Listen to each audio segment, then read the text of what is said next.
구독, 좋아요, 그리고 공유까지도 눌러주시면 저에게 도움이 되겠습니다.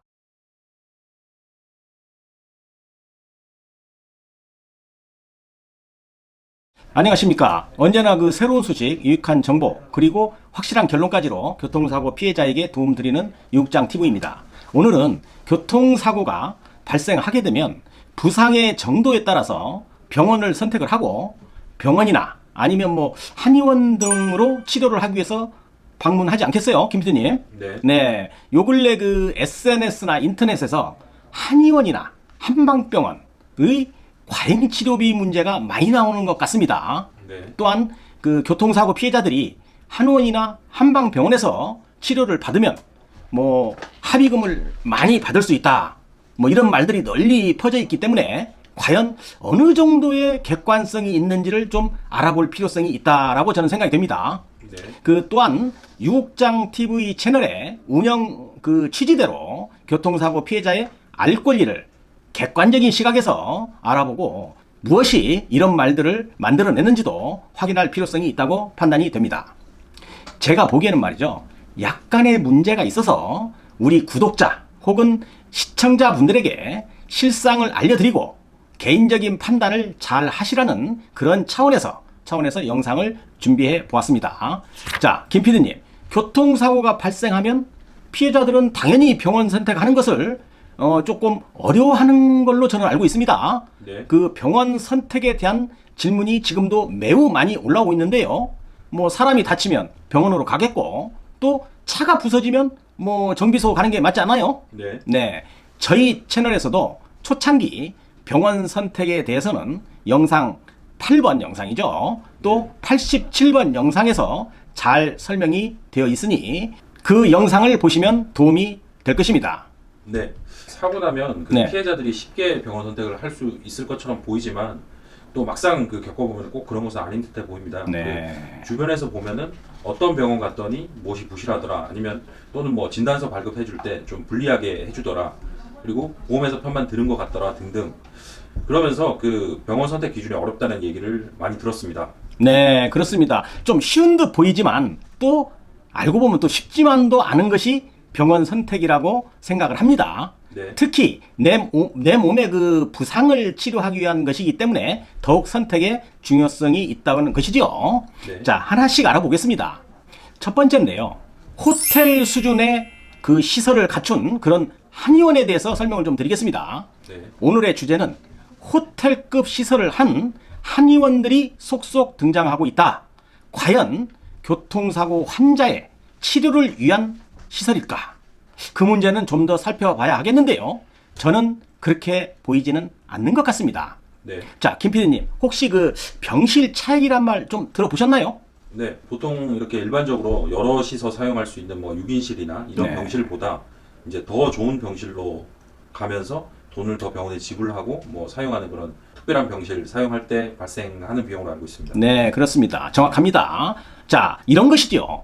시설들을 더 고급화해 놓고 또 1인실을 사용하게 하는 1인실 구조로 되어 있으며 화장실도 병실에 딸려 있고, 또 개인적으로 쓸 수 있는 TV도 아주 고급으로 설치해 놓고, 과연 이런 교통사고 피해자를 어떤 사랑하는 마음으로 이런 시설을 해 놓았을까요? 그건 좀 더 생각해 볼 문제입니다. 여기에 대한 정확한 팩트를 알기 위해서는 보험회사의 지급 기준을 보면 명확해지는데요. 자, 김 PD님이 한번 아주 좋은 목소리로 한번 읽어 주시죠. 이게 지급 기준입니다. 입원료, 가입원료는 대중적인 일반 병실 이하 기준 병실이라 함의 입원료를 지급함. 다만 의사가 치료상 부득이 기준 병실보다 입원료가 비싼 병실 이하 상급 병실에 입원해야 한다고 판단하여 입원하였을 때는 그 병실에 입원료를 지급함. 병실의 사정으로 부득이 상급 병실에 입원하였을 때는 7일의 범위 내에서 그 병실의 입원료를 지급함. 만약 입원 일수가 7일을 넘었을 때는 그 넘는 기간은 기준 병실의 입원료와 상급 병실의 입원료와의 차익은 지급하지 아니함. 이렇게 보험회사의 약관에 적혀 있는 것입니다. 자, 이런 규정을 활용해서 한의원이나 한방병원에서 시설들을 고급화해놓고 환자를 유치하는 경쟁을 벌이고 있는 것이 지금의 현실입니다. 네. 제가 대략적인 계산을 해보았습니다. 한방에서 말이죠. 7일을 입원하면 1일 치료비와 병실료, 그 다음에 식대 등을 포함해서 이제 상급병실을 쓰게 되면 말이죠. 약 하루에 30만 원에서 35만 원 정도 진료비가 나온다고 합니다. 네. 제가 가지고 있는 그 의료비 청구서 이걸 봐도 지금 비슷한데요. 교통사고 환자가 7일을 입원하면 그 진료비로 약 210만 원에서 240만 원 정도 선이 되어 있습니다. 네. 상당히 엄청난 돈입니다. 이거 누가 주나요? 보험회사에서 나오는 겁니다. 자, 그러면 그것이 보험회사 돈인가요? 아닙니다. 자동차 보험 가입자들의 돈인 것입니다. 즉, 우리들의 돈이라는 것이죠.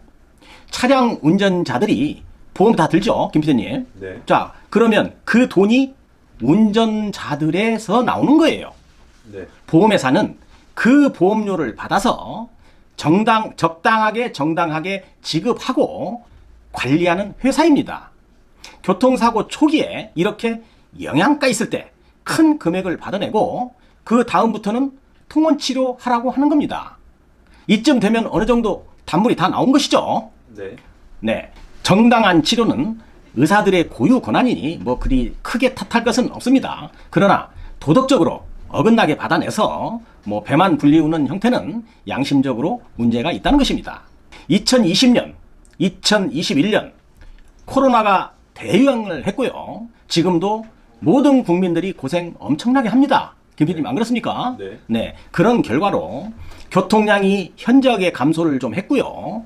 교통사고 통계를 보면 사고 건수도 많이 줄었다고 합니다.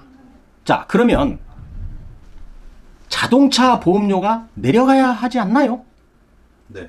근데 내려갔나요? 아닙니다. 네. 왜 그런지 아세요, 김 PD님? 제가 볼 때는요. 이렇게 교통사고 환자들의 진료비로 지급되는 금액이 1년에 평균 20%에서 30%씩 늘어났기 때문에 보험료의 인하 요인이 안 생길 수도 있다는 것입니다. 통계로 한번 볼까요? 건강보험심사평가원과 보험업계 그리고 국회 자료들을 보면 한방진료비가 2015년부터 말이죠. 2019년까지 연평균 30%씩 성장을 해왔다고 합니다. 네. 2015년도에 한방진료비가 전체 진료비죠. 3,576억 원이었는데 5년 만에 3배가 늘었다고 하니까 이 문제는 모든 국민이 한 번쯤은 생각해 봐야 할 것으로 생각이 됩니다. 네. 너무나 급격히 과하게 늘고 있다는 것이 문제인 것입니다. 자, 김 PD님, 그 자동차 보험 들고 있죠? 네. 뭐 저 역시도 자동차 보험 가입자입니다. 우리 모두가 다 자동차 보험의 피보험자인 것입니다. 네. 우리들의 그 소중한 자동차 보험료를 받아서 자동차 보험 회사에서 정상적인 절차에 따라서 진료비를 지급하는 것인데 솔직히 크게 관심 갖는 그런 주체가 별로 없다는 것이 현실입니다. 네. 우리 국민들이 정당하게 자동차 보험료가 잘 쓰여지는지를 감시하고 체크해야 하는 이유인 것입니다. 그 왜 그런지 아시죠, 김 PD님? 네. 우리의 보험료이기도 하고요. 그것이 피보험자의 권리이기도 합니다. 네. 자, 통계를 보면 말이죠. 2020년에는 코로나19의 여파로 교통량 감소와 뭐 교통사고 건수가 약간 감소했다고 했는데요. 네. 2019년보다도 한방 의료비만 15.8% 증가했다고 합니다. 네. 그래 가지고 증가한 금액이 1조 1,084억 원이 진료비로 나갔다는 거예요. 네. 역으로 양방 치료비죠. 병원 이쪽이죠. 네. 이쪽은 2.1%가 감소했다는 통계도 있습니다. 네. 코로나19로 교통량 감소와 사고 건수의 감소가 있었다면 한방 진료비도 양방 진료비와 같이 비례해서 감소 요인이 발생해야 되는데 유독 한방 진료비만 엄청 증가하고 있다는 것은 무엇인가 왜곡되고 있는지를 우리가 한 번쯤 돌아다볼 필요성이 있다고 생각을 하는 것입니다. 정상적이라면 코로나19로 사고 건수가 줄었으니 자동차 보험료도 뭐 크진 않지만 약간이라도 줄어들어서 모든 운전자들에게 보험료 하락의 혜택을 보아야 하는 게 맞는 것입니다. 네. 그런데 김 PD님 그 자동차 보험료 그 줄었다는 그런 이야기 들어봤나요? 못 들어봤습니다. 네, 그렇죠. 다 그 이러한 진료비 상승 등으로 인한 자동차 그 운전자가 누려야 할 그 자동차 보험료의 감소 효과를 누군가 대신 그 이득을 취한다면 그것은 도덕적으로도 문제가 있는 것입니다. 네. 자, 김 PD님 이제는 이제 결론 들어갑니다.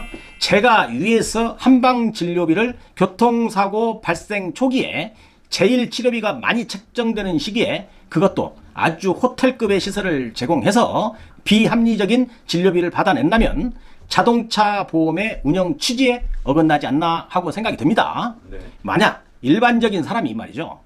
뭐 몸이 좀 아파가지고 한방 진료를 받는데 일주일 입원하고 진료비로 200 몇십만 원씩 그 진료비를 낸다고 한다면 그 치료 받을 수 있겠어요?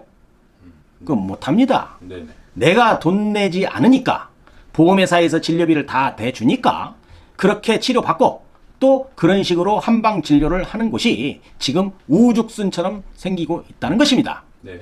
교통사고 환자들의 입장에서 본다면 뭐 싫을 리가 없는 거죠. 내 집보다도 더 좋은 시설에서 입원하면서 뭐 개인용 TV를 보면서 한약이다, 침이다, 뭐 추나치료다, 뭐 다 해주니 누가 싫어하겠어요. 네. 거기에다가 한방 진료비는 보험회사에서 다 대주고 있으니까 가지 말라고 해도 교통사고 피해자들은 한방 치료를 선호하게 되는 것입니다. 아주 교묘하게 보험회사 약관을 이용해서 보험회사로부터 진료비를 이렇게 받아내는 겁니다. 그러니 진료비가 계속 늘어나는 것이죠. 네. 대학병원급을 제외하고 우리가 그동안 일선에서 교통사고 환자들을 잘 치료해 주었던 정형외과나 양방병원에서는 일일 입원 치료비가 약 6만 원에서 10만 원 정도 하는 것으로 저는 알고 있습니다. 네. 여기에 비해서 일일 30만 원을 넘나든 한방 진료비는 좀 과하다는 생각을 금할 수가 없는 것입니다. 보험회사에서도 대부분 차지하고 있는 뭐 이 진단 2주, 3주 환자들이죠. 네. 교통사고 피해자 한 건당 그 총량제라는 것이 있다고 저는 들었습니다. 네. 크게 다쳐서 치료비도 많이 지급이 되고 또 장애 보상도 많이 나가는 것 이거 어쩔 수 없지 않겠어요? 네. 요 근래의 교통사고 환자의 90% 이상이 진단 2주, 3주 환자인 것입니다. 그런데 사고 피해자가 이렇게 치료비로 너무 많은 금액을 병원 진료비로 지급하게 되면 경미한 교통사고 피해자에게 즉 진단 2, 3주 환자죠. 합의금을 많이 주고 싶어도 담당자가 줄 수 없다는 것입니다. 네. 아마도 제가 봤을 때는 사고 한 건당 총량제 비슷한 것이 있기 때문 아닌가 이렇게 생각을 합니다. 네. 이렇게 치료비로 많이 나가게 되면 피해자에게 그 기타 손해배상금이나 아니면 향후 치료비 등을 보험회사 직원이 더 주고 싶어도 줄 수 없는 상황이 올 수 있다는 것을 생각해 보아야 하는 것입니다.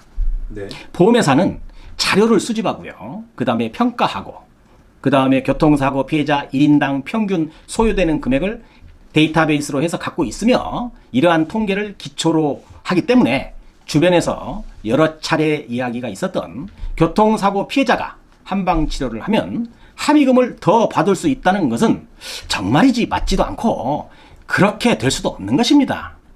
보험회사는 절대로 근거 없는 돈은 주지 않습니다. 네. 자, 그러므로 교통사고 피해자들도 절제되고 합리적인 치료를 해야 되겠고요.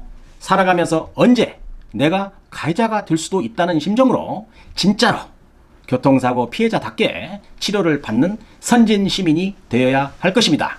네. 자, 어때요, 김 PD님? 오늘은 그 우리 구독자나 시청자들에게 진정하게 치료를 목적으로 하는 교통사고 피해자가 되어야 한다는 것을 강조했고요. 또한 병원 진료비보다도 몇 배씩 비싼 한방 진료비에 대한 실태도 살펴보았습니다. 자, 새로운 사실도 많이 알게 되었죠, 김 PD님? 네. 자, 오늘은 여기에서 마치도록 하겠습니다. 오늘 또 유국장 TV를 끝까지 시청해 주셔서 감사합니다. 다음 시간에도 더 좋은 콘텐츠로 여러분을 찾아뵙도록 하겠습니다. 감사합니다.